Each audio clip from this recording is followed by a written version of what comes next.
the photos released of all the documents that they say of the Mar-a-Lago raid, which basically just has a bunch of cover sheets that say top secret and a bunch of white paper. But we'll look at the image, we'll talk about what people are saying and what I actually think a lot of this is, and, well, what this actually would mean in a legal system in any other situation other than one that's involving the former president who's both evil and orange and evil. In other news, Joe Biden preps himself to go and give a primetime speech detailing the dangers of evil MAGA extremism, that great uniter-in-chief who only wants us all to be united, unless we're people who don't agree with his political ideology.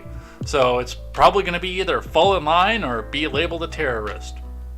Although, reminding myself that over in Iraq, being labeled as a terrorist meant that you wound up getting a bunch of money and a bunch of guns from the U.S. government, but we'll talk about that as well. In further news, Greg Abbott decides he's going to start shipping Mexican immigrants from the border all the way up to Chicago now, adding this to a third city of places that he wants to send his undocumented immigrants to, and one that actually might affect me, so we'll be talking a bit about that, what that means and where we go. And Russia has launched war games with China and others, so yeah, we're getting fun here. It is going to be all this and more. Welcome back to the Backup Channel. I am Jay Edgar, and this is Contemporary.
Man, working 11 hours in a day is a pain, and it's like I used to do it all the time, but it's got to a point because, you know, as most of you know, I'm pushing 40 at this point, so once you get up to that point and you start to come back and realize, man, I'm not as young as I used to be, but you still got to get everything done, and then you get home and it's almost straight to bed and then get everything set up, and then on top of that you find out that you're on the Backup Channel for 2 weeks now, because apparently YouTube didn't really appreciate that video of the incident in Ohio that we talked about yesterday. So I got that email. I appealed, and when I appealed it, by the way, I appealed it with links to 2 videos. One of the Waukesha speech, the one that I got suspended for the first time, and then a video of the, full uncensored video from a mainline news outlet that also shows the full uncensored video of the incident that happened in Ohio,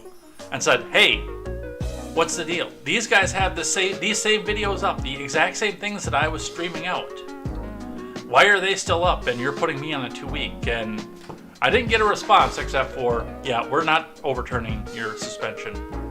Screw you. And if you go to a backup channel, well, we're going to ban your backup channel and your main channel at the same time, so But with that, we've got a bunch of stuff to go over here today. Definitely some stuff to watch and some stuff to talk about, and some stuff that's happening in the finance sector. And I've also, while we were getting started, first thing I did while I was in the title card is sent out links on the Discord to the backup channel, because I don't know how many people have that, but also I saw out of the corner of my eye, it does appear that on top of everything else, we are about to hit a housing market downturn, which we'll be talking about that tomorrow morning over on the finance sector. So let's get started. Let's get into it. Yes, again, apologize for the late start, but it was a late wake up. So that's a part of what's going on with that. Let's get into it. Let's go. But before we do, make sure you guys go check out great programming like the Daily Ignoramus, the Breakdown with Birkenhoff, the R-Rated Conservative, the Porch Boys, the No Gimmicks Podcast, Mr. Behavior over on Twitch. Go check out KTZed, Tweets by Brit. A lot of great people out there. PJ Patriot, a lot of great people out there that are out there to make sure that you are getting your news and culture from the common man, because we have spent too much of our lives getting our news and culture from people who are wearing suits that cost more than our houses. So definitely go and check all that out. That's going to be a great time, and they're great people to go back and hang out with and talk to. They're great friends, and I really, really appreciate the fact that in my life I can call some of them some of my best friends as well. So go and check all of them out. It's going to be an awesome time. All right, let's get into it. Let's get started. Late, of course. Starting with the Dow. On the Dow yesterday, the Dow dropped to 31,510.43. It jumped up. It tried to climb its way back up and climb out of the chute again, because we saw the futures were up. But it just can't hold up right now. I mean, there's a lot of data out here that is turning against. And when we look at some of the things, one of the things that we see when we look into what's going on with the Dow, with everything else off of that,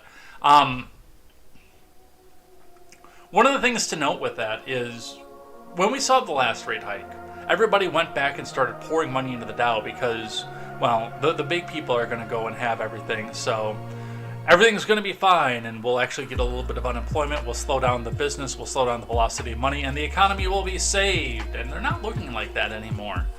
Another 3/4 rate hike, when they start to see that people are going to have to drop out of their 401ks, some of them are going to have to sell off their 401ks or their Bitcoin or a slew of other things to try to make ends meet. We're getting to that point.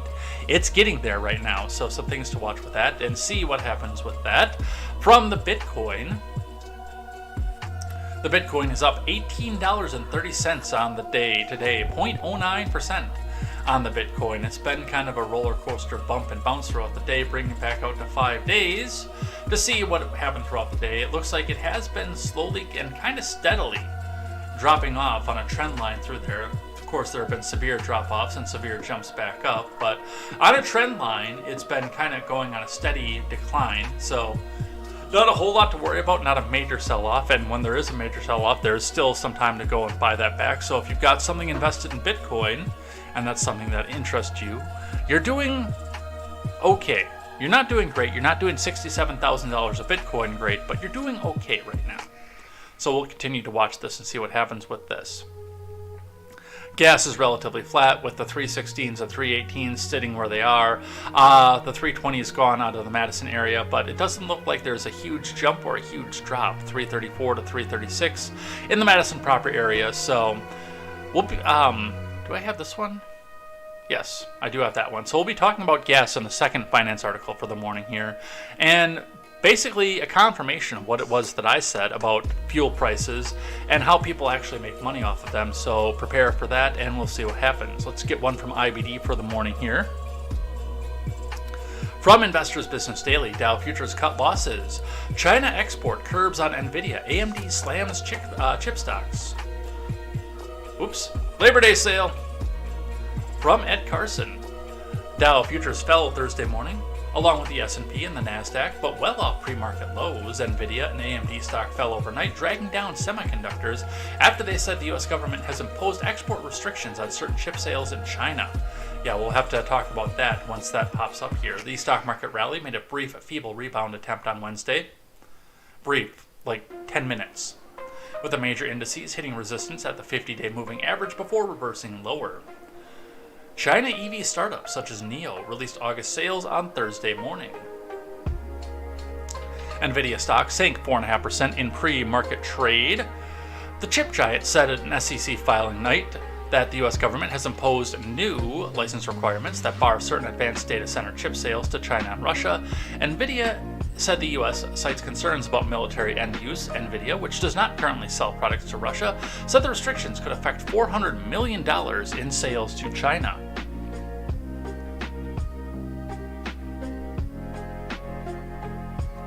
The U.S. government is increasingly imposing curbs on high-end chip technology to China. Beijing responded to new export curbs, saying the U.S. is attempting to impose a tech blockade on China. Nvidia rival Advanced Micro Devices reported a similar U.S. notice over selling China various GPUs with AI uses. AMD stock fell nearly 3% in early trade. Taiwan Semiconductor Manufacturing, which makes Nvidia chips, declined 2%. The SMH ETF, of which all three chip makers are a major part, slid almost 2%. Several other chip stocks fell modestly in the wake of the Nvidia and AMD news. Pure Storage headline earnings overnight. PSTG stock jumped on better than expected earnings as well as revenue guidance. Shares fell 1.8% to 28.97 on Wednesday, closing just above the 200-day line. Pure Storage stock may test a 31.62 buy point from a cup with handle base. On EV sales, early Thursday, China EV startup NIO Li Auto XPeng Motors will report August delivery data, and battery giant BYD will likely report Friday or Saturday. NIO stock, along with shares of Li Auto, XPeng, BYD, and EV giant Tesla are struggling right now. The new U.S. ban on certain Nvidia and AMD chip sales possibly could have an impact on Chinese EV makers, especially those with self-driving or driver assist efforts.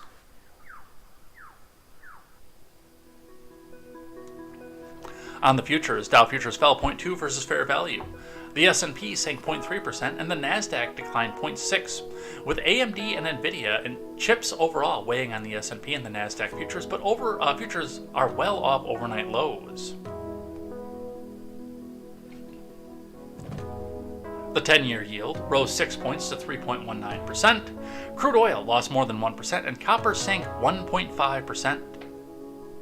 Meanwhile, Chengdu, capital of Sichuan province in southwest China, is locking down its 21 million residents over COVID cases. Remember, overnight action in Dow futures and elsewhere doesn't necessarily translate into actual trading in the next regular stock market session. With the market rally so weak, investors should be wary of new buys and acting to reduce exposure, but they should be looking for potential leaders on their watch lists. Enphase Energy, Pinduoduo, and NBIX stock are all consolidating nicely, with relative strength lines at 2022 highs. Enphase Energy and PSTG stock are on the IBD 50 list. Enphase is also on the IBD Big Cap 20. Neurocrine Biosciences, which is NBIX, was Wednesday's IBD stock of the day. So that's what we see coming off the markets. And before we get into the main news of the day, I do want to take just a moment and, well, I would spin in my chair with the birds flying if that wasn't trademarked by somebody else, but point out the fact that I was correct off of this. So the Daily Wire puts out this article here. Nationwide gas station chains slashing prices ahead of Labor Day weekend, from John Rigolizzo. A popular nationwide gas station chain is slashing prices for a limited time ahead of the Labor Day weekend. The Circle K chain of gas stations and convenience stores announced Wednesday that it is slashing prices by 40 cents on September 1st in an effort to give back to customers who struggle during the summer travel season. The deal is part of a series of offers taking place throughout the month. The offer will also follow a difficult time for consumers who have altered their driving habits to cope with gas prices that are still incredibly high. On Thursday, September 1st, 2022, Circle K, the global convenience store chain, is offering 40 cents off per gallon between 4 and 7 p.m. local time during Circle K Fuel Day. Circle K said in a statement via Business Wire, at over 3,600 Circle K branded fuel locations across the U.S. in advance of the Labor Day holiday weekend, customers can fuel up for the unofficial last weekend of summer and receive the deal directly at the pump. The deal applies to participating Circle K stations that sell Circle K branded fuel. It's been a challenging summer for travel. So we want to thank our customers for their loyalty by offering them additional savings ahead of the busy holiday weekend. Ending the summer on a high note, Nathan Woodland, Circle K's head of North American category fuels, added in the company statement, "Our Circle K Fuel Day will also kick off an entire month of deals inside of our store." Now, let's talk about this for a second. As I mentioned, gas is typically in a gas station at a massively low margin because in most towns, in most places, everybody has another option. I mean, even here in Redacted, the small town that I live in, there are 4 different gas stations that you can go to. In a town of under 5,000 people, there are 4 different gas stations you can go to and go and get your fuel. And then if you want to go a little bit further, you can go out to the interstate, or you can go down to Janesville, where prices are typically lower. When we're sitting in a situation like this, where if you don't have your gas prices at the barest minimum margin, the guy across the street is going to undercut you by 2 to 3 cents a gallon. And when you're filling 30 gallons on a tank in some vehicles that are out there, that makes all the difference in the world. Circle K is undercutting itself for a couple reasons. The big reason is that no matter what, no matter where you go and no matter what's happening, your gas price, the people who are making money off gas, don't make money when you're sitting there thinking, if I go on this 2-hour trip, am I going to be able to afford to go put gas in to go to work for the rest of the week? If I make my little driving vacation, my road trip, will I be able to make rent this month? They don't make money when you're sitting there in that situation. They make money when you look at the pump and say, "Fill her up! Oh, how far can I drive on this tank? Oh, I'm out there as far as I can drive. Oh, fill her up, bring her back. Hey, what kind of fun little trip can I do?" Like the stuff that I was doing a little bit last summer and definitely the summer before. Oh, hey, I've never been this far out on Highway 11 before. I wonder where this goes. Oh, hey, look, I'm in Iowa. That's where they make their money. When you go back and you're just driving and spending like crazy. They make money off volume, not off the price at the pump. I always have. That's why the price gouging argument is the stupidest idea, especially when it comes to the gas station. But the gas companies and the gas stations and the oil refineries, they all make money by volume. So the more that you're putting in your vehicle, the happier they're going to be. And they want to see 85, 91 cents a gallon gas, because when you see gas that low, you go down to the car dealership and you think to yourself, man, I know this EV, this Tesla would be feasible. I know this Nissan Leaf would be the economical choice. But hey, I can afford to put gas in this Bronco, in this pickup truck, in this big SUV. I can afford it.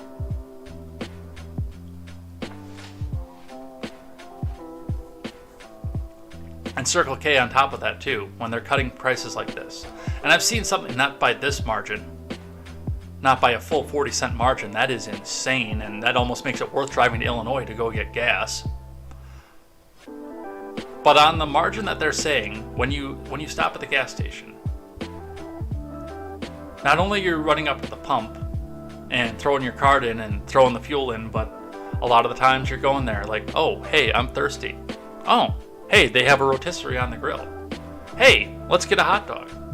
Let's get a bag of chips. That's where they make their money off of. I could go for a pack of cigarettes. Well, they don't actually make a whole lot of money off that either, because the margins are bupkis on those, but they're drawing you in and hoping that you do go out and spend more money on various other things. So this whole price gouging thing, this whole article just shoots that in the behind. But that's what we see for that. All right. Let's talk about Mar-a-Lago. From Insider. A photo shared by the DOJ shows Trump kept a framed copy of an unflattering Time magazine cover at his Mar-a-Lago home. And you know what else was apparently there? A stack of papers in which all we can actually see are cover letters that say, Top Secret, Secret SCI. No idea what's in them, but let's read. From Cheryl Tett.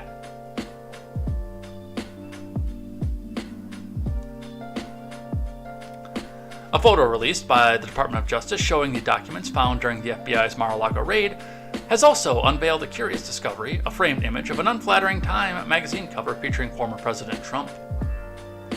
The cover, which appeared to be placed in a gold frame, was from March 4th of 2019 edition of the publication. It showed 15 of Trump's Democratic challengers at the time, including President Biden and Vice President Harris, peering into the Oval Office at a nervous-looking Trump who is seated in his chair.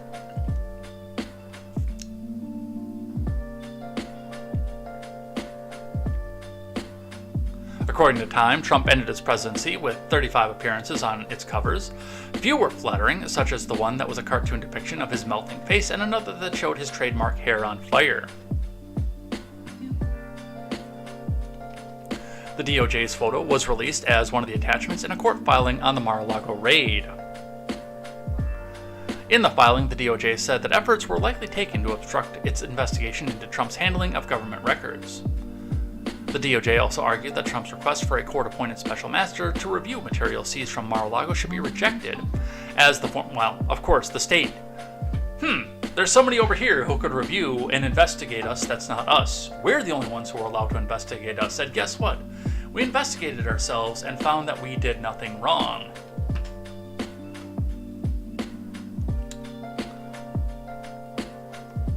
Let's see. As the former president lacked the standing to raise such claims and is not entitled to such recourse because those records don't belong to him. Well, I'm pretty sure that anything that has attorney-client privilege does belong to him, and so do the presidential records that are not classified. If there are classified records at all, I'll talk about that in just a moment. The court filing also revealed additional information about the raid, including how, in some instances, the documents were so sensitive that FBI agents and DOJ attorneys needed additional clearances that they could view the files. A rep from Trump's post-presidential press office did not immediately respond to a request for comment from Insider. During the search of Mar-a-Lago, the FBI seized 11 sets of classified documents, honk honk, including some marked top secret, and may have concerned nuclear weapons.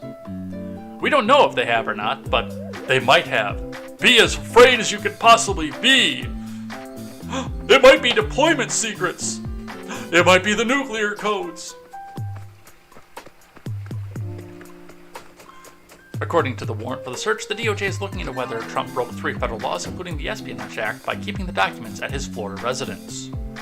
Now, I want to point something out. Now, a lot of people are looking at this and saying, well, he just had all of his documents out on the floor, on a very tacky carpet, by the way.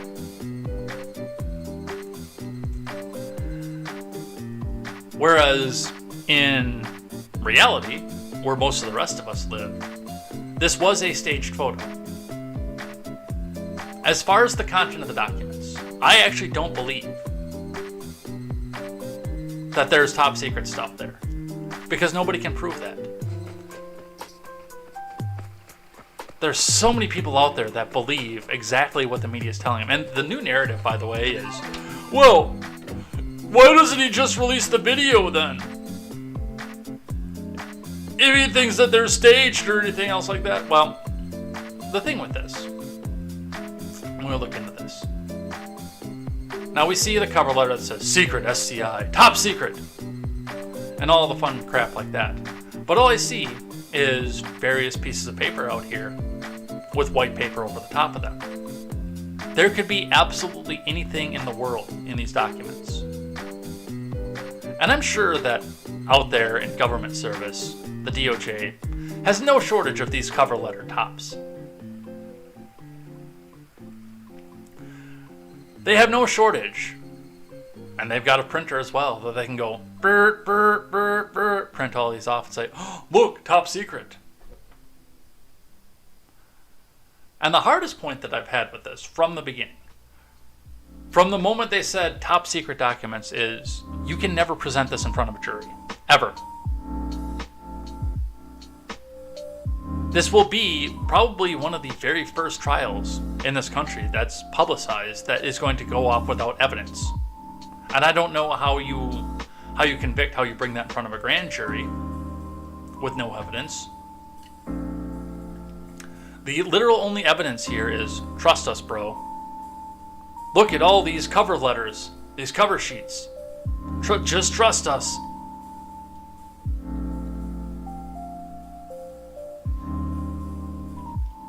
So this is going to be interesting as we go along.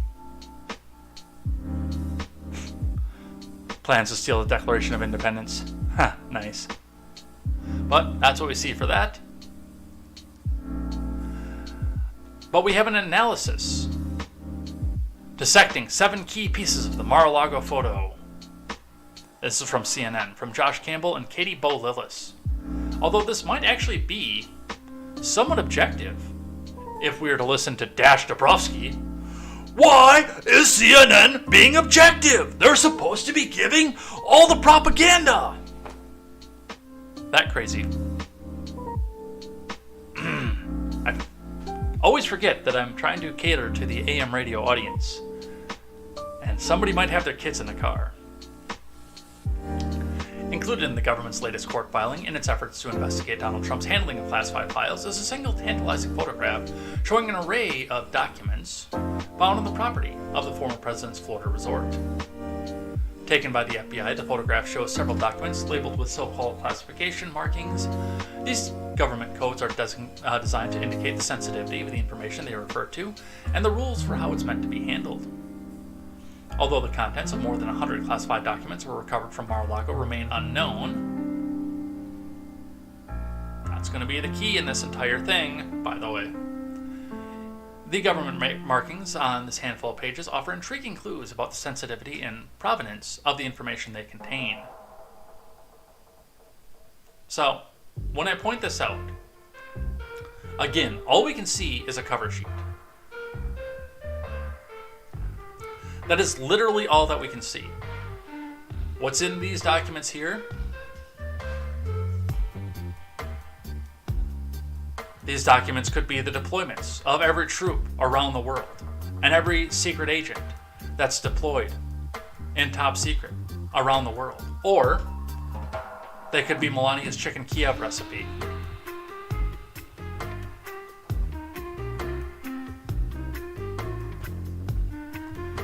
Here is the analysis 1 through 7. 1. Time magazine covers. These were not classified, but were apparently placed among classified documents. While Trump would have been allowed to store magazine covers in a secure government facility, he's prohibited from keeping classified information in an unsecured storage room. Cover sheet for information classified secret SCI or sensitive compartmented information. Cover sheets serve 2 purposes: to allow the handler of the information to know what level of classification they're dealing with, and to shield its contents of the classified material from someone without a need to know. The cover sheet itself is not classified. Cover sheets, like the ones found at Mar-a-Lago, can also include markings that indicate special handling procedures called controls that can hint at the kind of information that might be inside. However, since cover sheets are standardized documents that only list the highest possible classification level of the accompanying material, it's impossible to conclude exactly what kinds of documents are inside based on the cover sheet alone. The secret designation means that the information were inappropriately disclosed, it could cause serious damage to national security according to the government's definition. The SCI appendix means the information is compartmented or limited to only a select group of officials who are cleared to see it. It might refer to a specific government program or asset, and not everyone with a top secret security clearance is cleared to access it.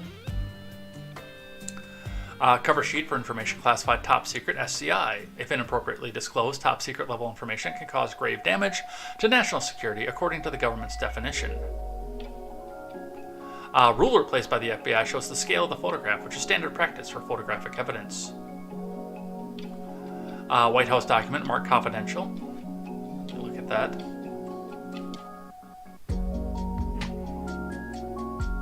So of course, document marked confidential, but all we can see is up at the top. This is the lowest level of classification, but confidential level information can still cause damage to national security if it's inappropriately disclosed, according to the government's definition. Documents marked secret, with controls of ORCON or no foreign. ORCON stands for originator controlled, and it means that the agency owns the information, must approve its release or dissemination. No foreign indicates the information cannot be released to foreign nationals without approval. Both of these are fairly common markings. And 7, this top secret cover sheet has HDSP SITK control markings. Hear what it means. HDSP stands for Human Control Systems Product and indicates the most information was derived from clandestine human sources, but there's some protections. Most finished intelligence that contains HDSP information generally doesn't disclose the identity of the specific source, but provides a general statement about the source's reliability and access. According to one government source who routinely accesses classified documents. Unnamed, of course.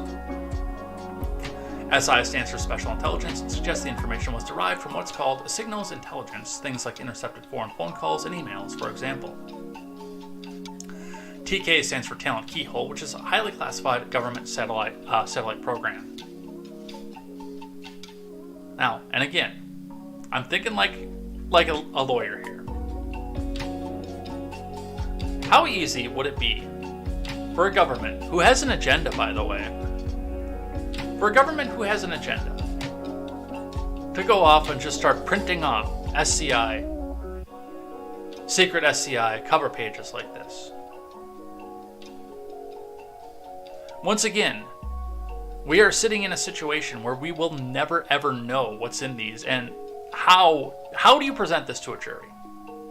Look at these cover pages.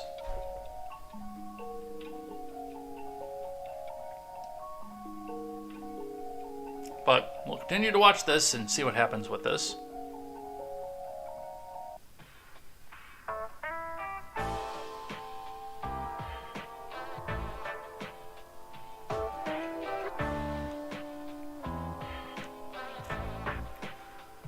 Scrolling up here, Trump team files new court papers in Mar-a-Lago lawsuit that experts say are long on hyperbole and short on law.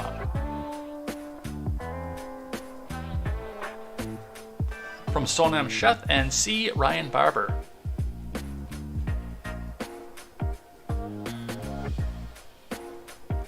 Former President Trump's legal team, in a new court filing Wednesday, recycled claims of political bias against the Justice Department, alluding to his possible 2024 presidential run, and argued that Trump has the right to sue the Justice Department and seek a court-appointed special master in the wake of the FBI search of the Mar-a-Lago estate.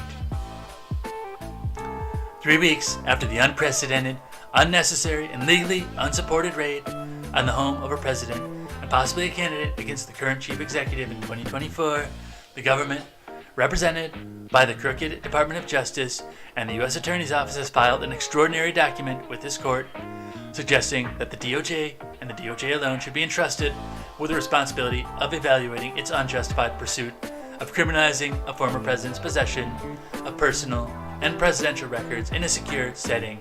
The filing read.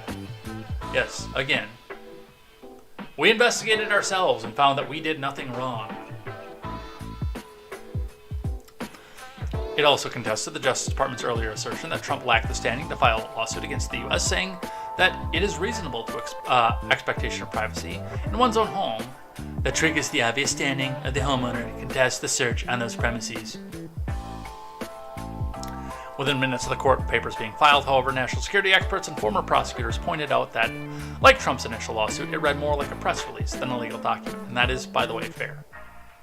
I'm not going to deny that allegation. It does read more like a press release.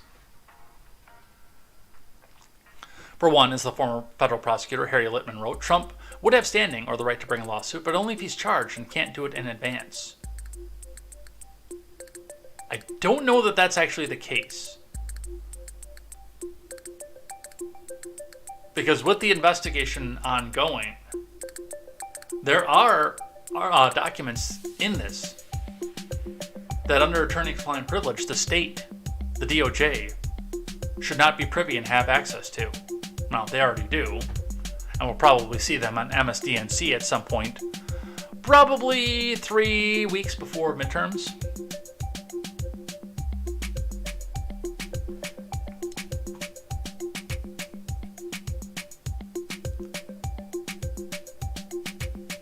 And Andrew Weissman, a former FBI general counsel, who again, we're investigating ourselves and found out that we did nothing wrong, who later worked in the special counsel, Robert Mueller's office, also noted that contrary to the Trump team's claim that the Justice Department was criminalizing him, only a grand jury could indict him.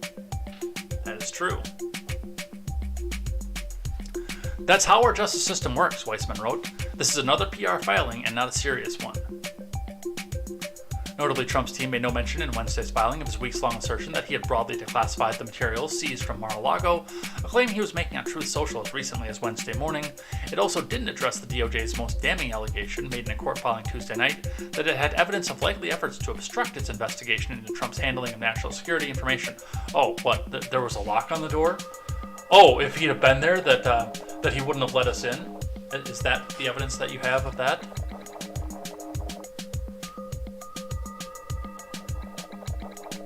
Trump first filed a lawsuit last week requesting a court-appointed special master, usually a former judge, to sift through the materials that were seized in the search and filter out any that might be privileged.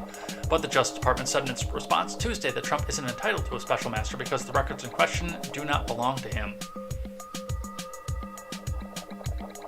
Okay, you've admitted on multiple occasions that there are attorney-client privileged materials in there, and you just went in on a broad scoop. So yeah, I would say that they do belong to him. But that's what they say for that.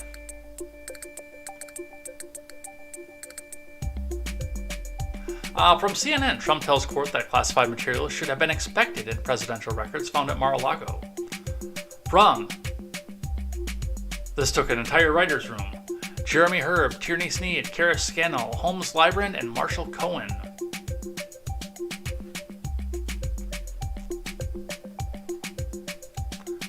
Former President Donald Trump argued in a court filing Wednesday that the National Archives should have expected to find classified materials among the 15 boxes Trump turned over in January from Mar-a-Lago because they were presidential records.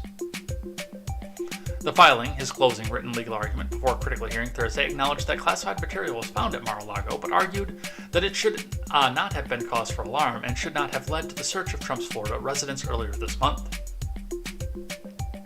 Trump's new filing on Wednesday is his platform to formally respond to prosecutors' assertions that members of his legal team engaged in obstructive conduct by concealing documents at his Florida resort and providing untrue information to investigators about how many classified documents remained on site. So, is this obstructive content, and that's my question here, the obstructive content, conduct, not content. Obstructive conduct, would that be putting a padlock on a door where the records are kept? Because it's been well confirmed that the National Archives requested that specifically.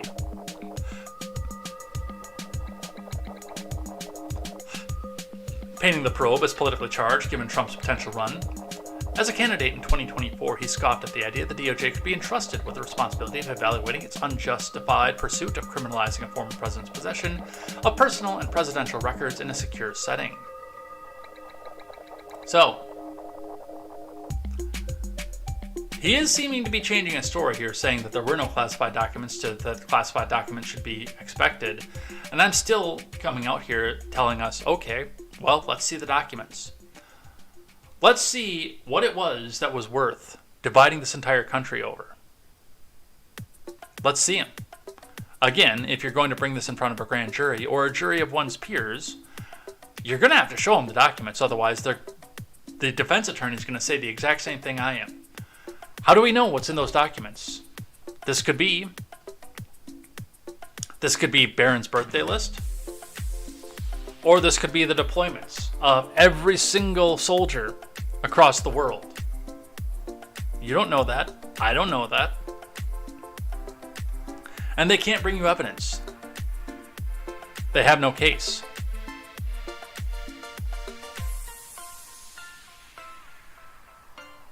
But we'll see what happens. We'll see where that goes.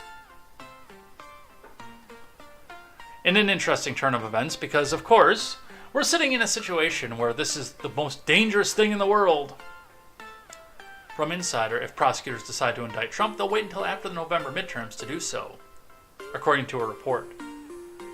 Right, because now, because we're waiting and we're not doing it beforehand, we can spend every day up until the midterms saying, we got him now, he's going to be indicted. Oh, you better not vote for a MAGA candidate. Oh, we got him now. Oh, it's time, we got him now. From Solomon Chef. If federal prosecutors decide to charge former President Trump with a crime, they'll wait until after the November midterm elections to do so, Bloomberg reported, citing people familiar with the matter. The Justice Department is currently investigating if Trump violated 3 federal laws, including the Espionage Act, when he improperly moved government records to Mar-a-Lago upon leaving office and resisted, turning them over for more than a year after. Persecutors are also said to be zeroing in on Trump as part of a separate ongoing investigation into the January 6th Selfie Fest and the events surrounding it. According to long-standing department policy, yeah, we haven't heard a lot about that any recent time, have we? According to long-standing department policy, persecutors are banned from taking overt investigative steps within 16 days of an election that could influence the outcome of a race or races, and yet you're already doing that. And in fact, you're waiting until afterwards. Because if they got him now, or, oh, we can't really find anything to bring charges on, people might have to start talking about the economy, the inflation rate, the fuel price. Things that everyone should be talking about to begin with.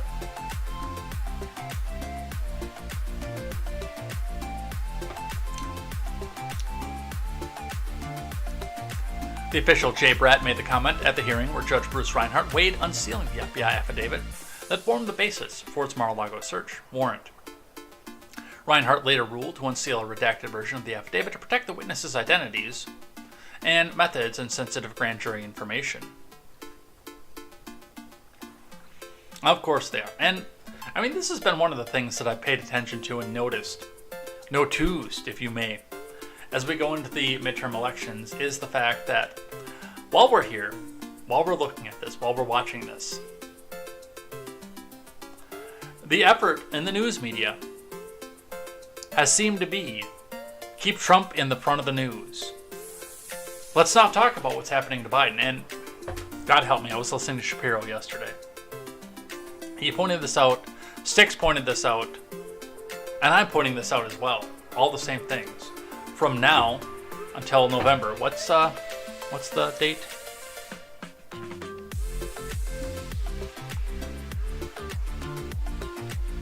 October, November. First Tuesday in November. The 1st, I believe, is election day. By the way, I gotta make sure to get that day off so we can do a midterm stream. But from now until the 1st, the only name that should be on anybody's tongue is Joe Biden. Joe Biden, Ukraine, Taiwan, and China, and Russia. Inflation, the economy, the jobs report that they glossed over completely yesterday.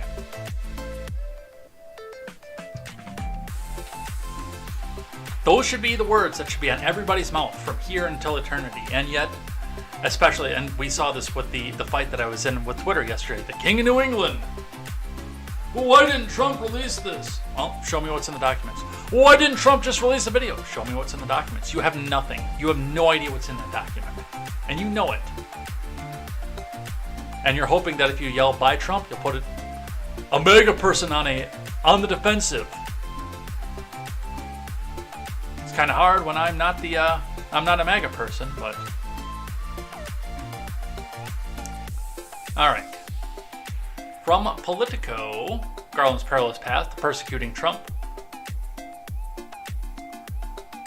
I'm surprised that, Insider, Politico, CNN haven't brought up the glaring conflict of interest that goes along with this. Merrick Garland has a mantra when it comes to politically charged investigations. We will follow the facts and the law wherever they lead. But Garland's mantra won't get him the answers he wants in the gargantuan decision of whether to persecute a former president over the trove of government documents, many of them marked as highly classified, that he took to Mar-a-Lago on his way out of the White House. Political fallout, precedent, and national security risk are just some of the intangibles Garland will have to consider as he considers what would potentially be the highest profile criminal case in American history, according to former prosecutors, intelligence agency lawyers, and the Justice Department officials. One consideration for Garland is how Trump's alleged actions stack up against other cases the DOJ has brought or not brought over mishandling classified information. The second factor is how confident prosecutors are they could win at a trial, knowing the political fallout of losing a case against a former president could be devastating. Dude, again, that is not the question I would be asking if I was a prosecutor right now. The first question I'd be asking is, can the DOJ, headed by Garland, bring this up objectively? The second question that I would be asking is, if he can't, what do we do? And the third and the biggest question that I would be asking is, how do I prove beyond a reasonable doubt that these were classified documents when I can't show the jury the classified documents?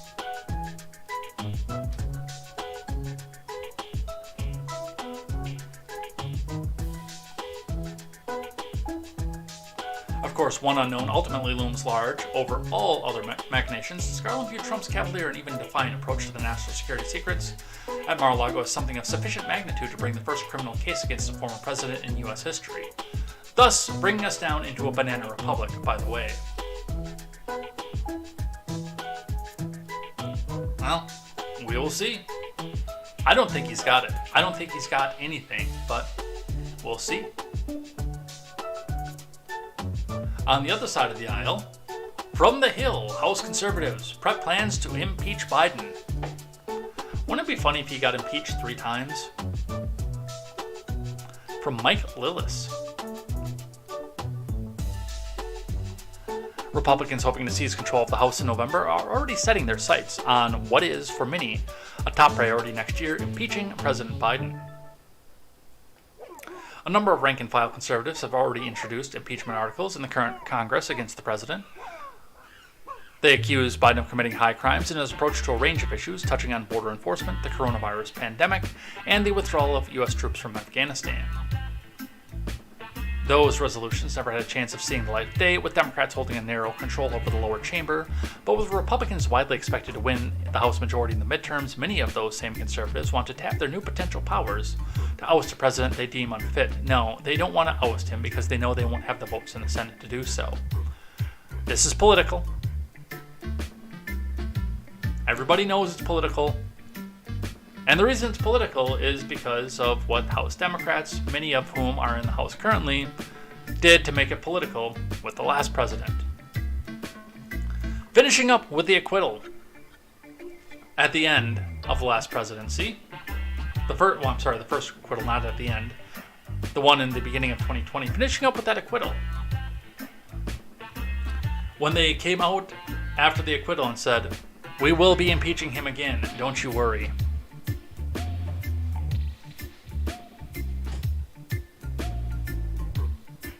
Some would like to make it a first order of business. I've consistently said that President Biden should be impeached for intentionally opening our border and making Americans less safe, said Bob Good. Right, but no, you don't have to do it. You can impeach a ham sandwich with just a simple majority in there. But in a sane world, you would have to show intent and criminality in that. You don't have to do that anymore. Democrats set that precedent.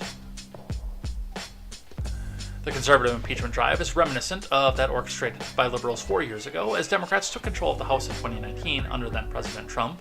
At the time, a small handful of vocal progressives wanted to impeach Trump, largely over accusations that he'd obstructed a Justice Department probe into Russia ties to his 2016 campaign. The idea was repeatedly rejected by Speaker Pelosi because she already had a plan, not least out of fear that would alienate voters in a tough battleground district. So, will it go anywhere? No. Will it be funny to watch heads explode? Oh yeah. Will we be able to say the name of the whistleblower? When is Biden being impeached? On social media? Yeah, most likely.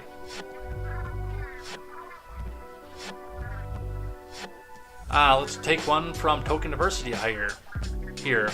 Art Taking Back says, how exactly are MAGA Republicans a threat to democracy? Let's listen. The president thinks that there is an extremist threat to our democracy. The president has been clear as he can be on that particular piece when we talk about a democracy, when we talk about our freedoms. The way that he sees is the MAGA Republicans are the most energized part of the Republican Party. This is an extreme threat to our democracy, to our freedom, to our rights. The president thinks that there is an extremist threat to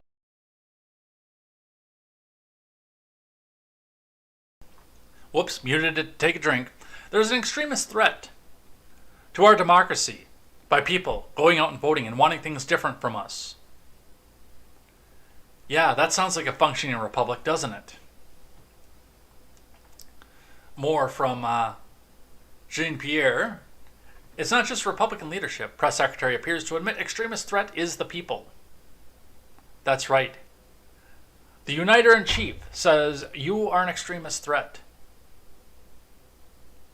From Virginia Kruta, White House Press Secretary, Token Diversity hire, appeared to admit that President Biden counts everyday Americans among those who constitute the extremist threat he has repeatedly railed against. Let's listen to what she had to say with Philip Wegman. When it comes to voters, how does the president differentiate between the ultra-MAGA folks who he sees as an extremist threat to democracy and the average GOP voter? So, can't talk about voters from here. As you know, no. Oh no, I get you. Not gonna. I just need to say that, right? Just to, just to be clear. I mean, the president has been really clear about the leadership, right? The MAGA Republicans in leadership. They're the ones who have the platform. They're the ones who, again, the extremist part of the Republican Party. They're the ones who, folks listen to in their own party. And by inciting violence, by trying to take away, they're the ones who are the legislators and trying to take away our rights, trying to take away our freedoms. And that's who the president is speaking to, right? He's being very targeted in that way and calling that out and saying, we can't allow our democracy to be attacked in this way. And they have a responsibility, right? They have a responsibility in how they're doing their business on behalf of their constituents.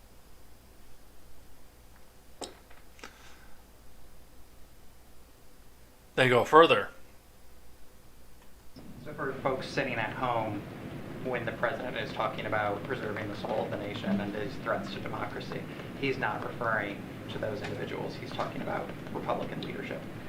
Well, let me be very clear. It's not just Republican leadership. It's not just that blanket, right? He is talking about an extreme portion, an extreme part of the party. He's been very, very clear about that. He was just in Maryland, as you all know, and he talked about Governor Larry Hogan and talked about how he is a conservative Republican who is not in that bucket, right? He was very clear, and he was very purposeful in saying that and being respectful to conservative Republican who are not part of that extreme. So again, want to be very clear here. This is not a blanket statement. This is calling out what we have seen for some time. Since 2017, as the president wrote about in his article, right? When you are supporting an authoritarian figure, as we have seen, who is currently leading the former president, and saying inciting the violence that you are, or wanting to take away our freedoms, we need to say something. He's not going to shy away from that.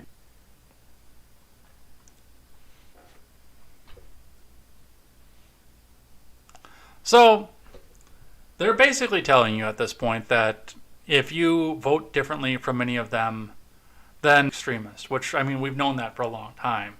But, and as I pointed out on numerous points, and By the way, I find it funny that a lot of these people won't argue against the fact that they want to put you in the boxcar in the gas chamber. They just block you.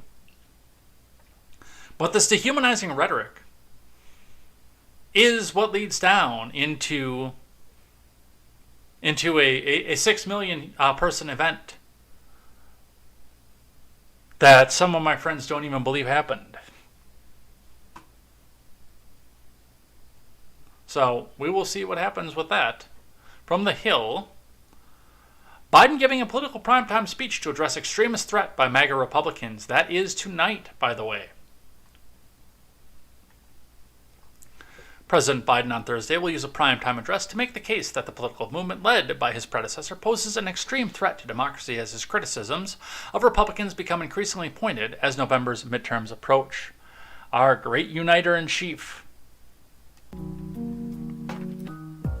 Biden will travel to Philly for a speech at Independence Hall that the White House is dubbing the soul of the nation. Officials have offered a few details about the actual contents of the speech, but the decision to deliver it in prime time marks a new effort for Biden to go after what he and the White House have described as MAGA Republicans, a reference to the former President Trump's Make America Great Again ideology. The president thinks... Oh, that's Karine Jean-Pierre's quote. The president thinks that there's an extremist threat to our democracy. The president's been clear as he can be in that particular piece. White House Press Secretary Karine Jean-Pierre told reporters on Wednesday, when we talk about our democracy, when we talk about our freedoms, the way he sees it is the MAGA Republicans are the most energized part of the Republican Party. This is an extreme threat to our democracy, to our freedoms and our rights. They just don't respect the rule of law. You heard that from the president. They're pursuing an agenda that takes away people's rights.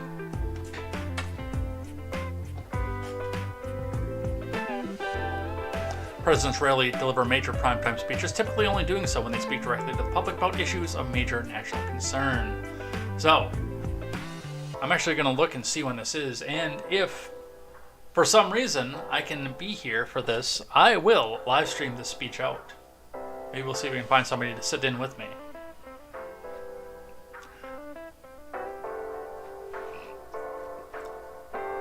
More on the DOJ. AG Garland issues memo on DOJ communications with Congress after retirements, whistleblower reports.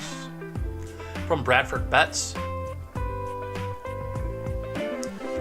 AG Garland has issued a memo to Justice Department personnel reiterating the department's policy of prohibiting communication with members of Congress. Garland said all communication with Congress must be handled by the Office of Legislative Affairs per DOJ policy. No department employee may communicate with senators, representatives, congressional committees, or congressional staff without advance coordination, consultation, and approved by OLA. All congressional inquiries and correspondence from members, committees, and staff should be immediately directed to OLA upon receipt, says Justice Manual 1-8.000. Garland said these policies were designed to protect the DOJ's criminal and civil law enforcement decisions and its legal judgments from partisan or other inappropriate influences, whether real, perceived, direct, or indirect. They were designed also to ensure that Congress may carry out its legislative, investigatory, and oversight functions. Really? Because it sounds to me like you're designing it to make sure that going into a situation where Republicans are likely to take control of the House and the investigative arm of the House, that you don't want your people going out and whistleblowing to Republicans, is what that sounds like. Especially given the statistics that we're seeing here right now.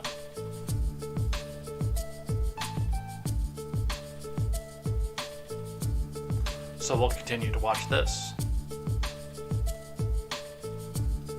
A little bit of election news for you. Sarah Palin has lost. From CNN, why Sarah Palin's loss could be a sign of midterm trouble for Republicans. Op-ed by Eric Radner. Sarah Palin's loss in Alaska's special election for its lone House seat on Wednesday was in part the result of a flawed candidate facing an electorate she had angered 13 years earlier in a state with a ranked choice voting system that gave Republican voters other options. Palin, the Republican former governor and 2008 vice presidential nominee, was defeated by Democratic former state lawmaker Mary Peltola to fill the remainder of late Rep. Don Young's seat after Alaska's Division of Elections tabulated ranked choice ballots on Wednesday. Which means that Peltola will be a representative for September, October, November, December, and into January. 4 months. Though Alaska's political environment is unique, its race bore the hallmarks of a slew of other races that could decide which party controls the House and Senate. After November's election, former President Trump stepped in, ignoring the concerns of local Republicans. His choice, Palin, struggled to appeal to more moderate Republicans and independent voters. Democrats, meanwhile, focused their message largely on abortion rights, energizing portions of the electorate that the party had feared would sit out the midterms. Since the Supreme Court's decision to end national abortion rights protections, conservatives racked up a string of stunning losses in Ruby Red, Kansas 4 weeks ago. Voters overwhelmingly rejected an amendment that said there was no constitutional right to an abortion in the state. In New York last week, the Democratic candidate won a House special election in what was widely seen as a bellwether district. Now Alaska, a state that's voted for Republicans in every presidential election since LBJ was up for re-election, has elected a Democrat to fill an at-large House seat that's been in the GOP hands for nearly 50 years. Peltola is set to make history as the first Alaskan native elected to Congress. Although she may only hold the seat for a few months, she faces Palin again, among others, in November, when Alaskans will choose candidates for the regular 2-year term that starts in January. Now, a few things to go with this, and having the two of them face off again does give me a little bit of concern. However, in Palin's case, in an at-large Alaska district with ranked choice voting, I mean, the primaries are already done and in. One of the problems with the ranked choice system that we saw in Alaska is that there was a split Republican vote off of this. I don't think that that's actually going to be the case this time through. I'm not a significant fan of Palin. I think that she comes from the McCain war machine. As much as other content creators try to tell us that she is different somehow, she is from that same McCain war machine. So I'm not necessarily thrilled about Palin, but I also keep in mind that I'm not represented in that district, and I still consider the fact that Democrats are absolutely nuts. So we'll see what happens with that.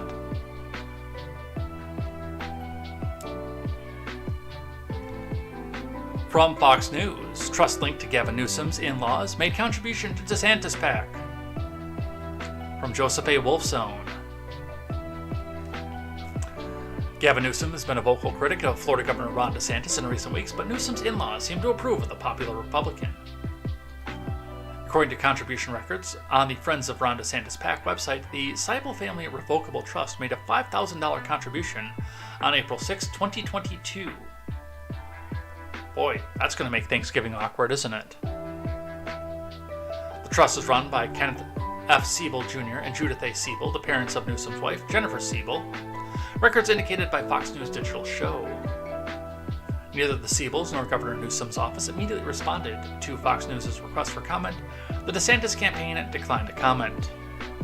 So we don't have a lot of talk about what happened here, but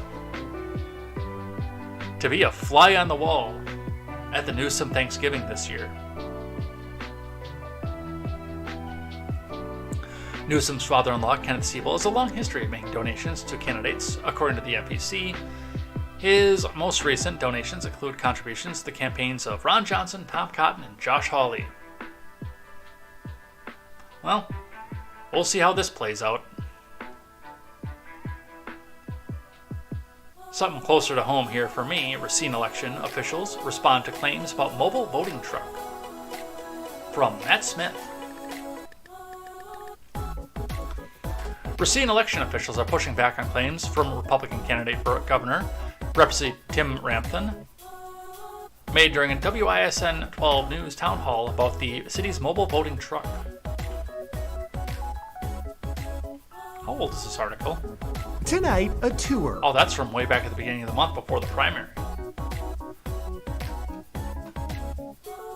Let me check the date on this. Yeah, we're actually going to drop these because these are a month old.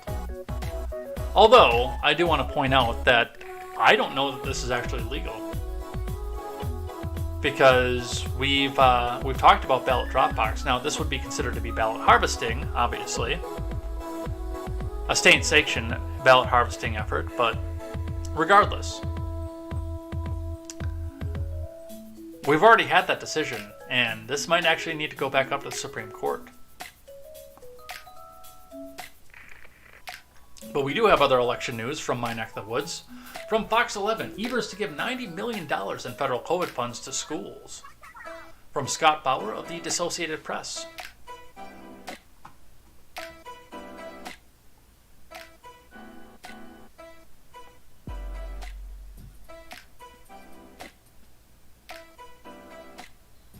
That should be good.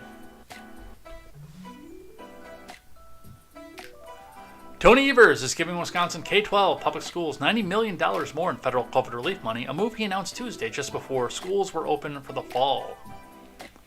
Evers, a Democrat up for re-election in November, and also a teachers union shill, said the money would help keep schools open and retain teachers and ensure that the student-to-teacher ratio doesn't increase.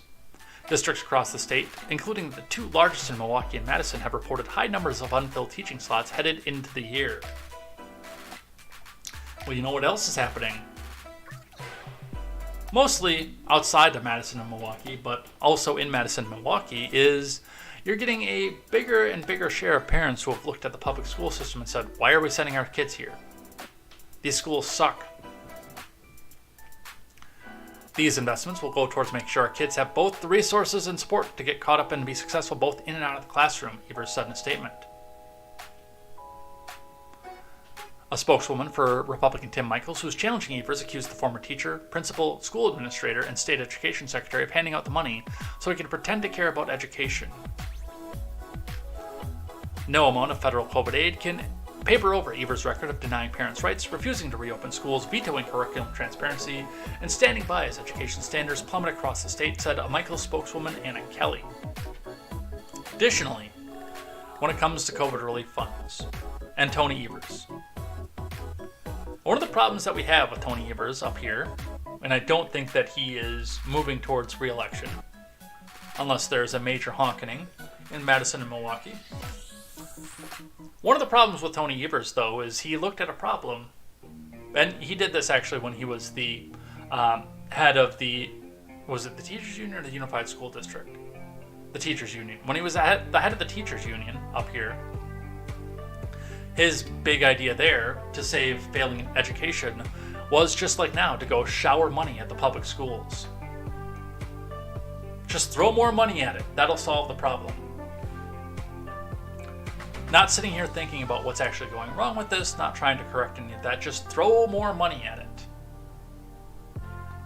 That's what it's always been with Evers. It's what it's been since he's been the governor. It's what he's been when he was in the teachers union. It's what he's always been in his life, in his political life.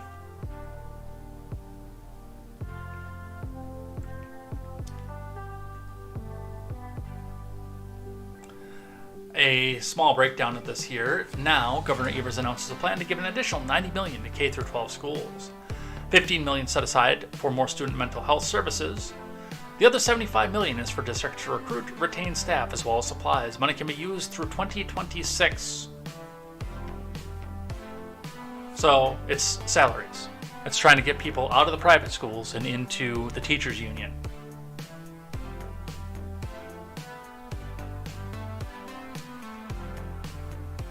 On the other side of things, our friend Mandela Barnes, who I hope and pray is never a senator, Mandela Barnes. But again, we look at Madison and Milwaukee, and that's what we hinge our bets on here. Dem Senate candidate who posed with Abolish ICE t-shirt under scrutiny for immigration positions. From Leif LeMahieu.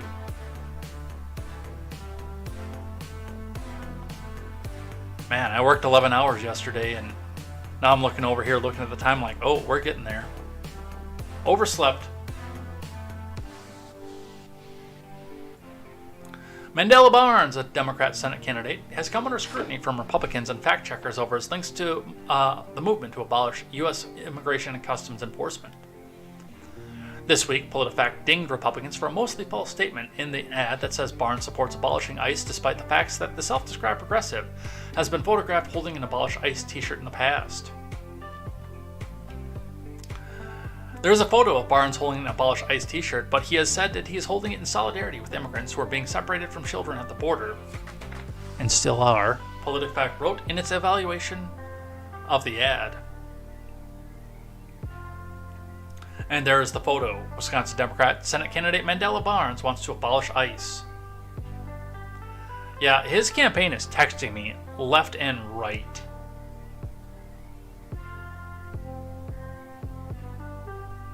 I've told several of them to screw off. I kind of want to read the one, just because it's entertaining. I'm going to. My phone's right here. We can do this.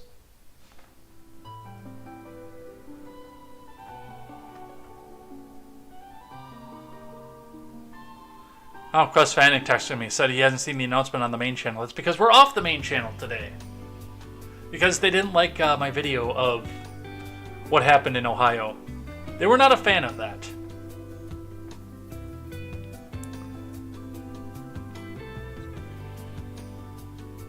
No, that's the Mercury Opinion one. Where's the one that I want?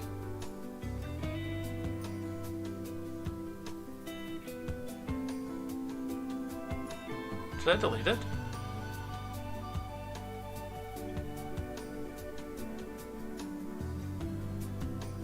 I might have deleted it.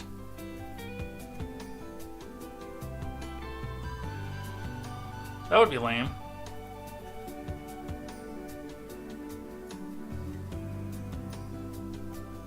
Yeah, I deleted the message.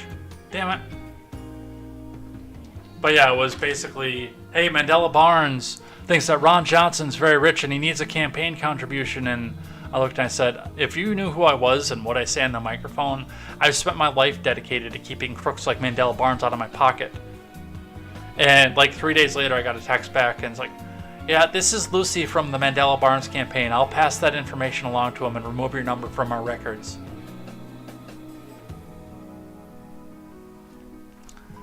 The fact-checking organization said that Republican criticism of Barnes over his position on ICE was off the mark, citing campaign denials and that he had proposed less extreme reforms in the past.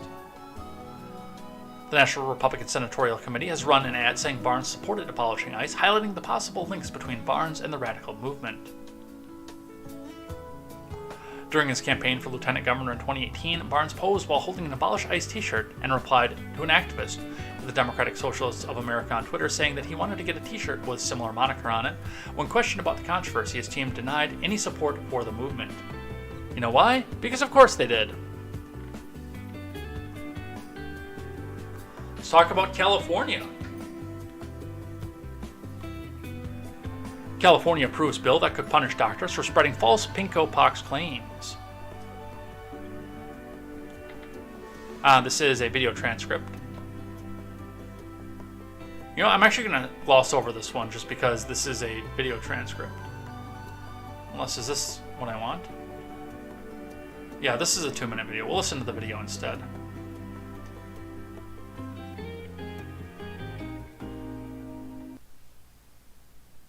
Rather than me sitting here reading, and this person said, and that person said, and this person said, let's just listen to that. California lawmakers are looking to tackle medical misinformation head on. The state legislature approved a bill that could punish doctors for spreading false claims about COVID-19. Yahoo Finance's Anjali Kamlani here with the details. And Anjali, I guess the question here with California is what broader implications are there beyond the state? Well, we know that other states could follow suit. California would be the first. And I want to make sure that we understand that misinformation and disinformation are, in fact, two separate concepts. And that's really important to understand. So misinformation is actually the spread of information that goes against what scientific data tells us. And you can see that definition according to the legislation on your screen there. And then disinformation is really propagated by anyone intentionally trying to spread that misinformation. So they're used interchangeably, often, but they do mean two very specific things. And that's important because this could affect the medical licenses of these health individuals if they are caught spreading that misinformation and being proponents of that disinformation. And that's where the law really comes down on health officials. Right now, you've seen, of course, like Twitter discourse and other social media discourse where these health officials or experts, are able to freely tout their opinion or speak about what the information they feel is the best. We know that was the best example of that is the hydroxychloroquine debate, right? We saw so much, literally a circus around that. And so this really would help put an end to that, especially if we're going into an era of more focus on, public health outbreaks and messaging and the potential damage that comes from that. Just underscoring the amount of noise that's out there. Yahoo Finance's Anjali Kamani, thanks so much.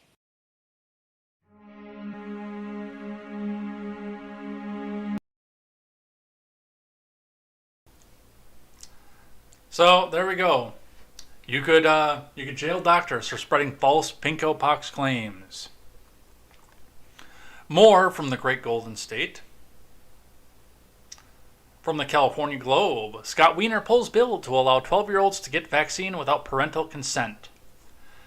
Yeah, Scott Wiener definitely wants minors to be able to do things without consent, doesn't he? From Katie Grimes. San Francisco Senator Scott Wiener just announced he's pulling SB 866, his bill to allow 12-year-old children to take vaccines without parental consent. We made this difficult decision not to call up SB 866 for a vote on the assembly floor, Senator Wiener said. While the votes are very close, we are several votes short of 41, and we don't see a viable path for those few final votes. Sadly, months of harassment and misinformation, including death threats against me and teen advocates, by a small but highly vocal and organized minority of anti-vaxxers have taken their toll. The health of young people will suffer as a result. SB 866 did nothing more than empower young people to protect their own health. You stay away from little kids, you little creepazoid. Once again, and this is the most important part, I am not anti-vax. I can see why there's an anti-vax movement going because people are doing crap like this. So they can teach young and impressionable kids who don't know what it is that they're consenting to go back and do things. With the reemergence of polio and the continued existence of viruses like mumps and the health risks to young people like paralysis and sterility are real and have profound consequences. I love this. Even if their parents have been brainwashed by anti-vax propaganda or are abuseful and neglectful. Well, you see, at that point, because you're the state, and the state does crap like this, you do have avenues to take them out of the home in the case of abuse and neglect. CPS exists for a reason. I think a CPS court would laugh you out of court if you decided to go back and try to take kids away because of vaccine status. I think they would laugh you out of court, but it's California, so I might be wrong. But, Wiener, stay away from the... Keep your wiener away from the kids. Keep them away.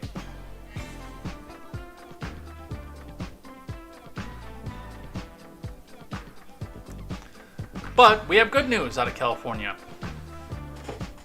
California lawmakers extend the life of the state's last nuclear power plant, which means they'll have energy for a little while longer. From Nathan Rott. Citing searing summer temperatures and expected energy shortages, California lawmakers approved legislation aimed at extending the life of the state's last operating nuclear power plant.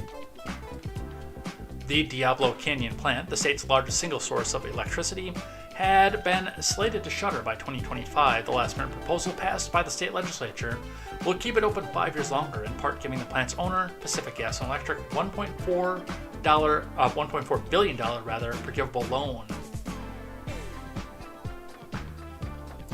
California, like other U.S. states and countries, has been struggling to reduce its climate warming emissions while adapting to a rapidly warming world. Record-breaking heat waves have stressed the state's increasingly carbon-free electrical grid in recent years, triggering rolling blackouts as recently as 2020. Grid operators, fearing a similar crash, issued a statewide alert to conserve energy last month. The state has set the goal of getting 100% of its electricity from clean and renewable sources by 2045. Advocates for Diablo Canyon claim the target will be difficult to achieve without the 2,250 megawatt nuclear power plant. Diablo Canyon generated nearly 9% of the state's electricity last year and roughly 15% of the state's clean energy production.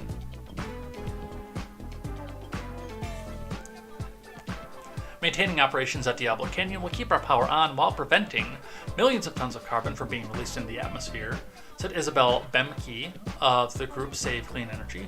This is a true win-win for the people of California and our planet. Nuclear power has seen a resurgence in recent years as the climate crisis has worsened, and governments increase efforts to cut climate warming emissions. The Biden admin launched a $6 billion effort earlier this year aimed at keeping the country's aging nuclear plants running. So, for California, this is a win. You get to keep electricity for just a little bit longer. But, again, we give some good news and we have to give some bad news.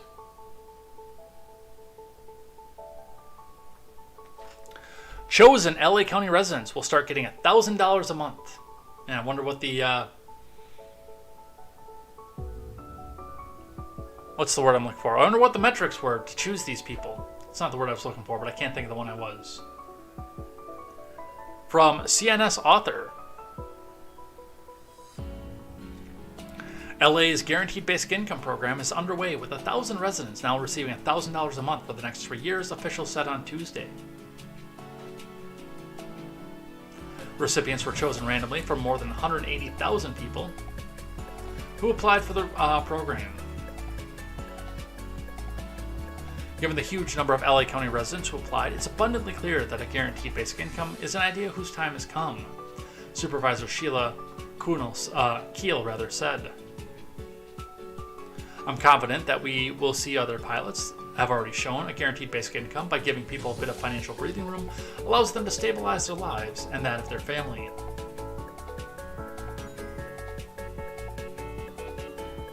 "3 years from now, I feel confident that this LA County program will be seen as a foundation stone that led to an expanding programs providing economic opportunity and stability to every eligible American household," Keel continued.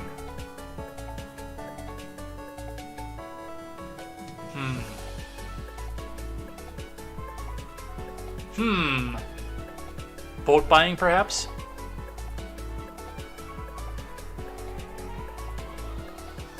We'll see. Alright, we've done Wisconsin, we've done California, we did Mississippi yesterday. Let's see what's happening up in New York. From CNN. Times Square will be designated a gun-free zone beginning Thursday as New York gun law goes into effect. Forgive my ignorance, but I was to the understanding Times Square was already a gun-free zone. From Aya Elamrusi.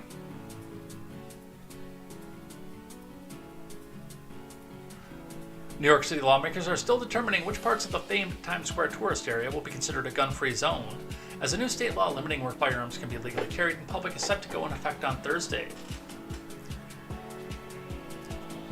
The law was signed by Kathy Hochul in July in response to a controversial ruling by the U.S. Supreme Court striking down a state law restricting carrying a concealed handgun outside the home.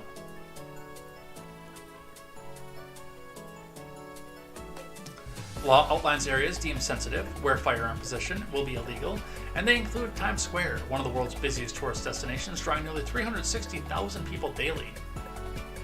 Other areas the law defines as sensitive include government-owned buildings, schools, healthcare facilities, places of worship, and public transportation. People who carry a gun in a prohibited location could be charged with a felony under the law. New York City Council is still hammering out the details of a bill that would delineate the boundaries of Times Square, which sprawls the Midtown region in the borough of Manhattan. Mass shooting incoming in Times Square. I can see this, by the way, somewhere within the very near future. And again, I actually was to the understanding Times Square was already a gun-free zone. I can't imagine you can even carry a firearm inside of the city limits unless you have a badge.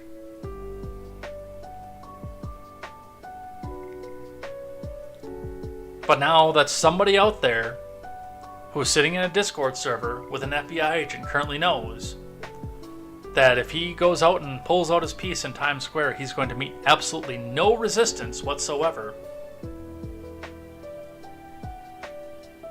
And now he knows that he can get away with it. Well, we'll see what happens.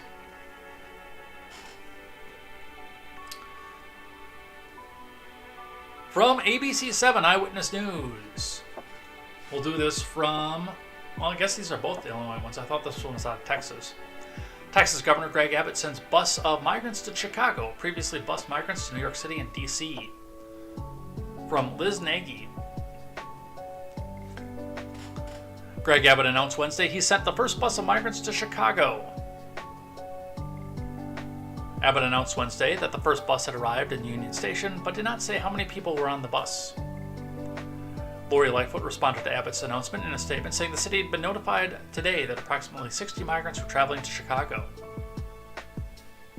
Chicago is a welcoming city and as such has collaborated across various departments and agencies to ensure we greeted them with dignity and respect, the statement said in part.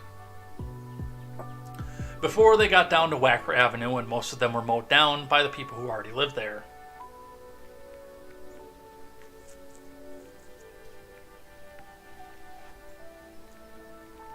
For some, it's a reunion of relief and pure elation. One mother and father had trekked from Venezuela with their 2 small children, bound for family in Chicago and a better life. For others, what comes next is a little less certain.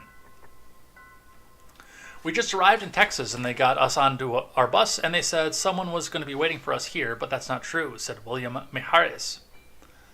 Abbott has previously bused migrants to Washington, D.C. and New York. To continue to provide much-needed relief to our small, overrun border town, Chicago will join fellow sanctuary cities as an additional drop-off location, he said in a statement.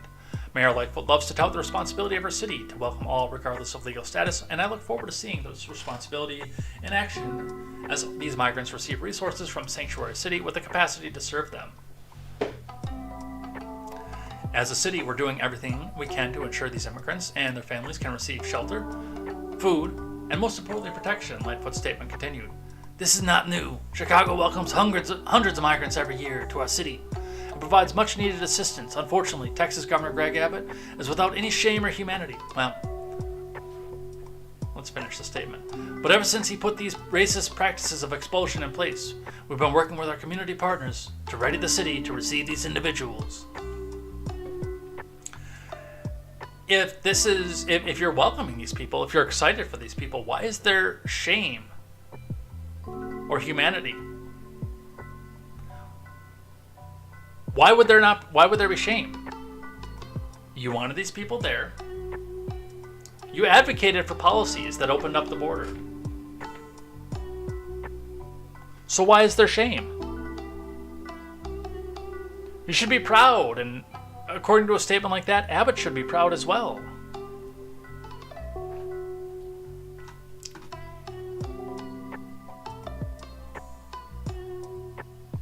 I cannot say this was a nice trip, but it was better than what we had during our passing in South America, Mijares said. We just left Venezuela, went to Colombia, going through the jungle in Panama, said another man who had just arrived in Chicago. We were not treated like humans. We were treated like the worst kind of people in the world, and we don't understand why, but that's the way they consider us. Well, we'll see. I don't think this is going to go as well for Chicago as they think it is. I think we're going to have to just about cut it here. Because I've got a big block of China and Taiwan stuff, and it is 9:18 already.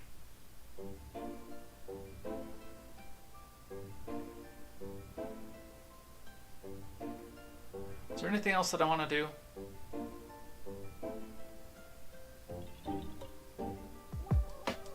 Now, let's do this. Let's do a thing I like and thing that I hate and head out of here for the day.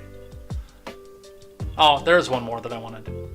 We'll call that thing that I like number 1. We'll do 2 things I like and 2 things that I hate today. Thing that I like number 1.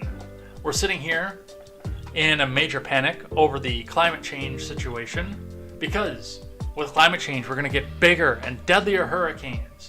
They're going to wipe out Florida and the Southeast and Boston and New York every single year until there's nothing left. And I will admit that we got some very devastating hurricanes over the past couple of years. But, hey, maybe this is just climate change too. Maybe this is just a sign of things to come with climate change. From Fox Weather.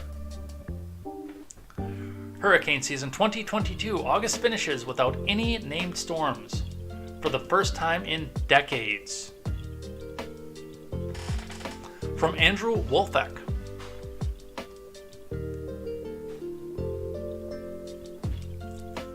The 2022 hurricane season is off to a historic start, but for reasons tropical weather experts didn't believe were possible when hurricanes outlooks were released during the spring. August finished without seeing a named tropical cyclone for only the second time in modern satellite era, which began in 1967. Having a La Nina in charge of global patterns makes the occasion even rarer, with meteorologists unable to come up with a reliable record that show in August where Atlantic basin activity was shut down during a similar ENSO state. The La Nina in the Pacific is very strong. Almost always that means conditions over the Atlantic are conducive of hurricanes, and when we look at conditions, they're reasonably conducive, except for the dry air, said Fox Weather hurricane specialist Brian Norcross. The current season stands as the only La Nina cycle in modern history to finish the usually active month without any named storms. Seeing no named storms during August has happened around a dozen times, but many of the occasions were when development conditions were hostile in the Atlantic during El Nino or neutral events. So, our hurricane season is over. And no named storms.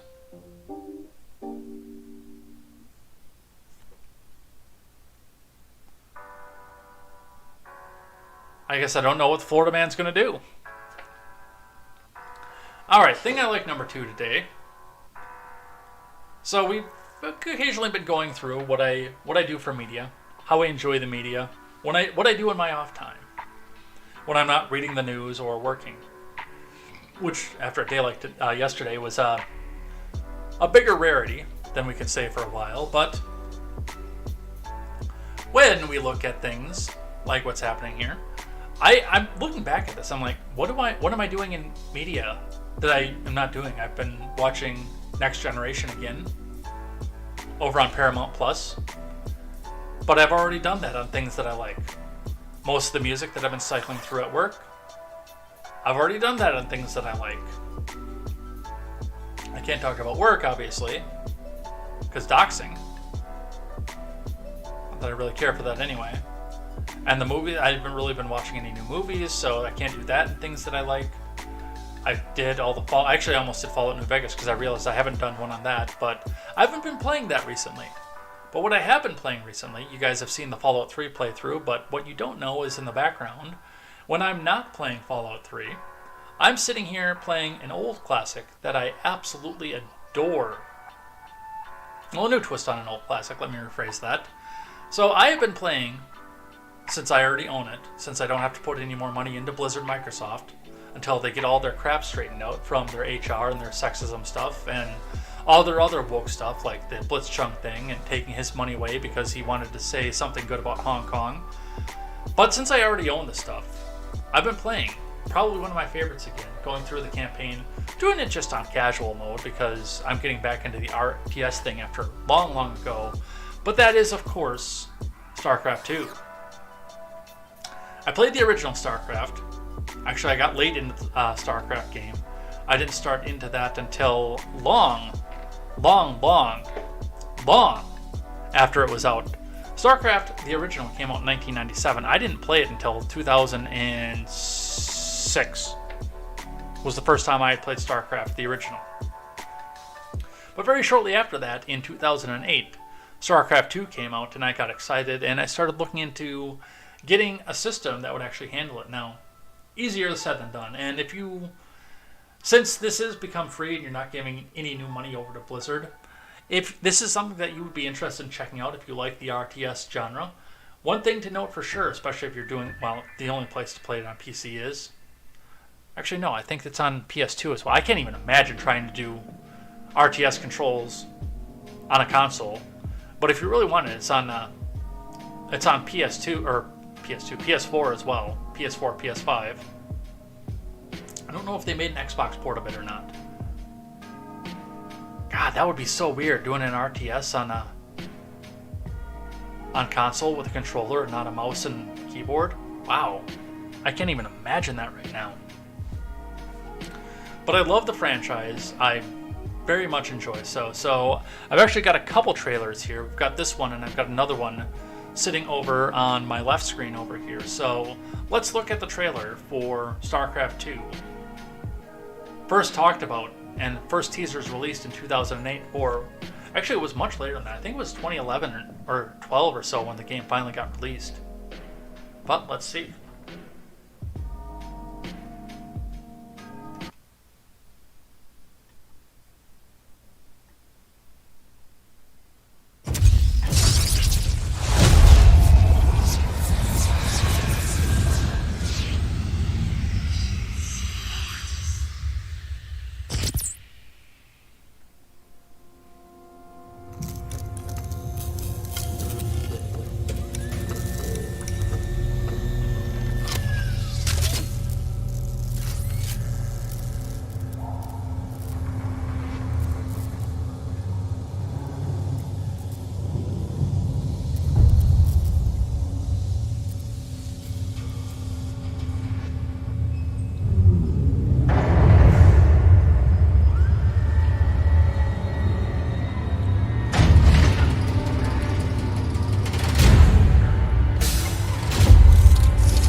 Hell, it's about time.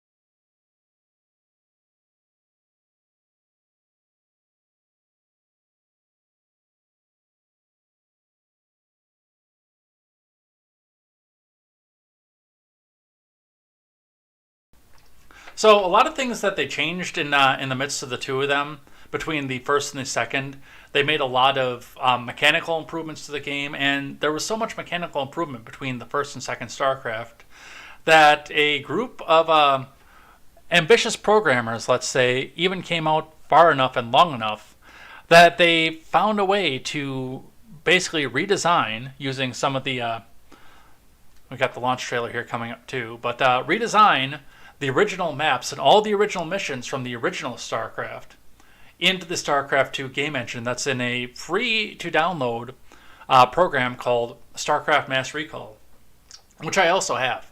And by the way, once we get done with everything, once we get done with Fallout 3 and then Mass Effect, I think I'm going to do a run through StarCraft 2, the campaigns, all 4 of them. There was the Wings of Liberty, because in a sharp contrast from what they did with the original StarCraft, where it was just they did all 3 campaigns together for all 3 species, and then they released the expansion Brood War for all 3 species again. In StarCraft 2, they released the campaigns for each of the 3 species separately, and then they started making more of them, but they only got 1 additional mission add-on pack, Nova. What was it? I can't remember what it was, the name of it was for the Nova one, but they did a little bit more technical and tactical situation for the Terran campaign. Nova Ghost Protocol is what it was called, and it was very interesting. I have that as well, so we'll do that, and we'll probably go through and do Mass Recall too, just for the fun of it. Because that's also a lot of fun, especially in the new updated engine. Let's grab one more trailer off of this, and then we'll do a couple things that I hate.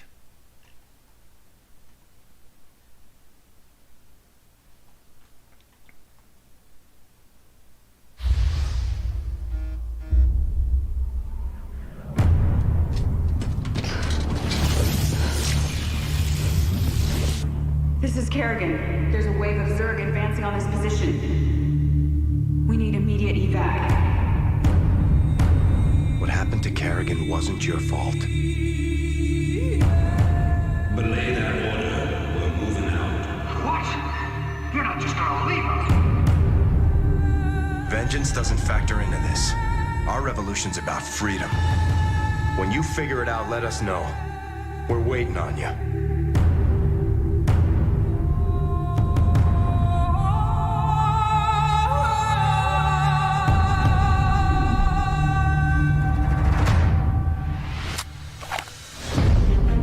Sir, Dominion ships warping in. Sweet mother of mercy. About time we kick this revolution into overdrive.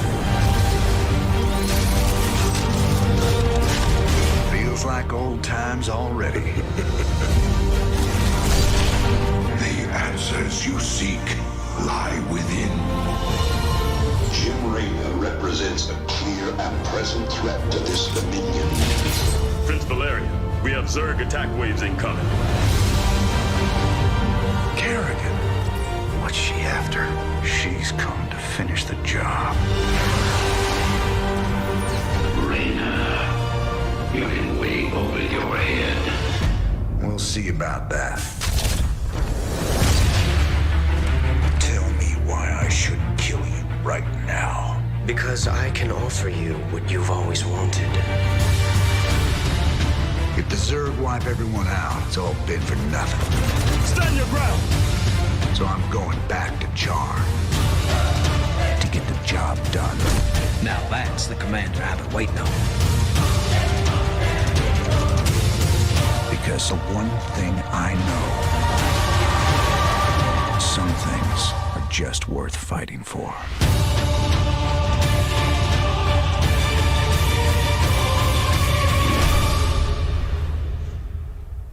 Yeah, I definitely should have led with that trailer.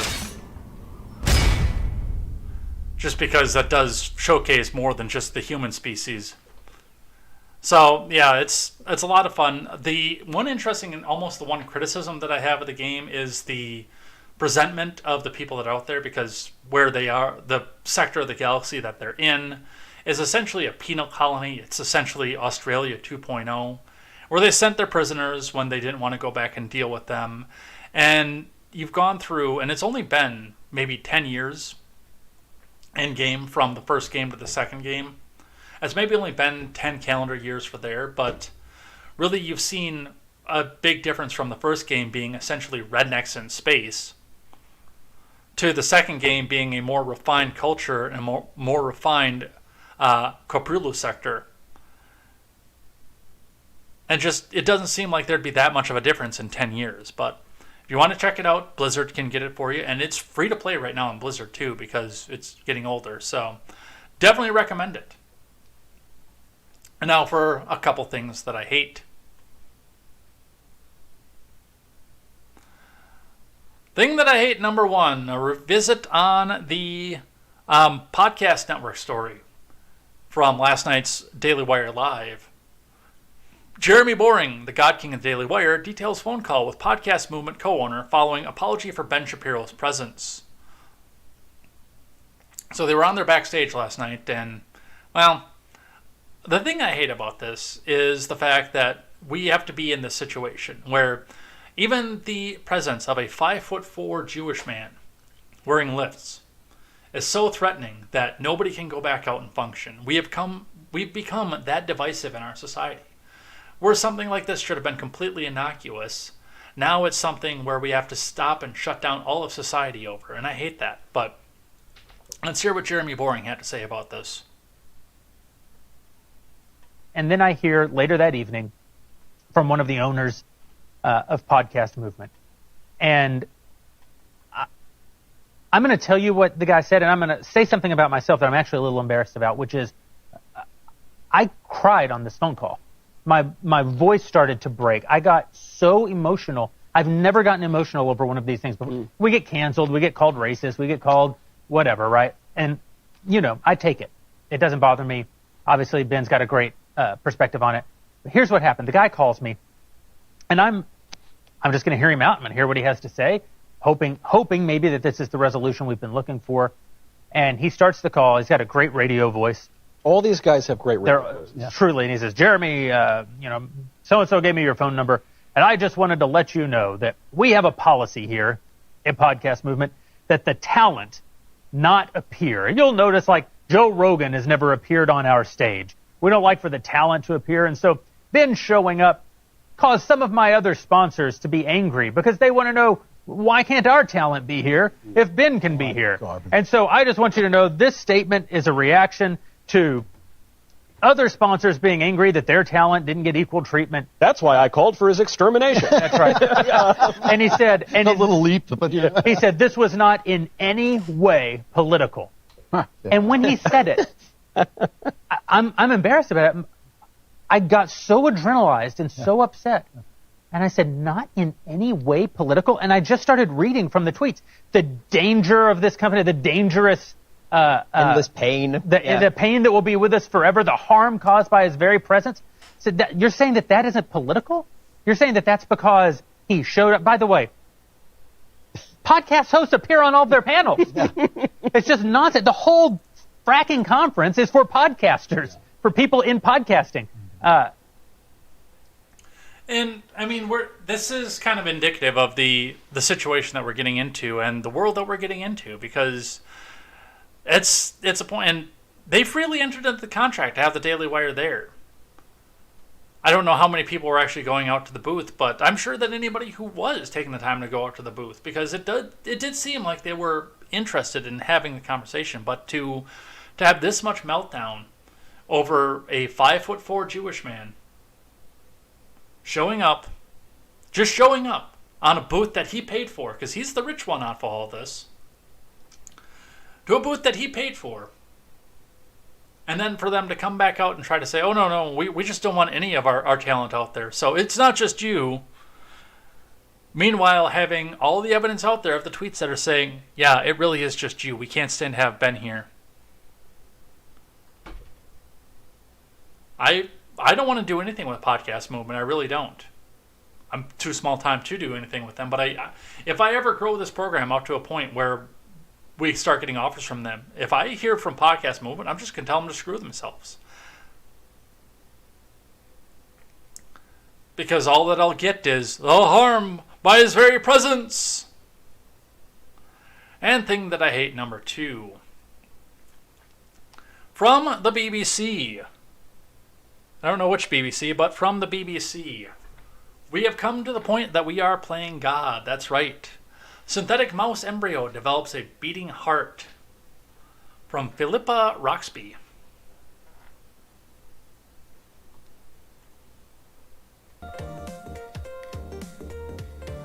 Scientists in Cambridge have created synthetic mouse embryos in a lab without using eggs or sperm, which shows evidence of a brain and a beating heart. The mouse embryos, developed using stem cells, only lasted for 8 days, but this research team says it can improve understanding of the earliest stages of organ development and why some pregnancies fail. Other scientists caution that while the technique is promising, there are still many hurdles to overcome. The researchers from the University of Cambridge and California Institute of Technology are the latest to publish their results in the journal Nature. Researchers from Israel also published similar findings recently. The Cambridge team has been studying early stages of pregnancy for the past decade, but so much of it is hidden from view in the womb. By mimicking natural processes in a laboratory, they found ways to get 3 types of stem cells from mice to interact and grow into embryo-like structures. These synthetic mouse embryos only lasted for 8 days due to defects, but they reached to the point where a brain began to develop, which unfortunately tells me that these are living, breathing embryos. Professor Magdalena Zernicka-Getz, professor of mammalian development and stem cell biology at Cambridge and a professor of biology at Caltech, said it was a dream come true that could offer a glimpse into how organs are formed. And that is the difference between the two, natural and synthetic. This period of human life is so mysterious, so to be able to see how it happens in a dish, to have access to these individual stem cells, to understand why so many pregnancies fail and how we might be able to prevent that from happening is quite special. Now, I like this for a certain extent, but I also hate this for a certain extent. Now, a mouse gestation period is much shorter than a human, but this gives us an idea into the development and when it is that we start to see the indicators, so-called, of life. And these embryos have a unique DNA pattern. Although under stem cells I would say that these would be more like clones than a unique DNA pattern. But a unique DNA pattern, a beating heart, brain development. And for the mice, that's only in 8 days, which I think their gestation is only a couple months anyway. Mouse gestation period.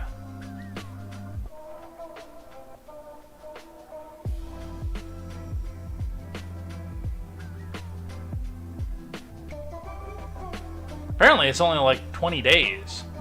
So this is actually further in the gestational period. But now, having been synthetic as well, I don't know if that'll change anything, but I mean, we start to see, you know, these are not just an embryo, a clump of cells. This is a human being. But the thing that I hate about this is the fact that, I mean, where are we going on this? Are we playing God? Are we going to start genetically engineering species? Are we going to try to change over DNA patterns? Are we going to try to get orcs? It is amazing the advances that we've come to in technology. Don't get me wrong. But as Ian Malcolm said in Jurassic Park, sometimes we get so caught up in the idea of whether or not we could that we forget about the idea of whether or not we should. And some of this kind of stuff, I'm sorry, is starting to make me a little bit nervous. Yes, it's great that we can go back out and do it in theory. But can we be doing it in practice? Should we be doing it in practice? I don't know. I don't have the answer for that. But as the technology continues to hammer along, we will see where this goes and what happens with it. And with that, we're done. We're out of here. We got some more stuff to do, but it's going to have to wait because it's 9:45 already. But let's head out for the day.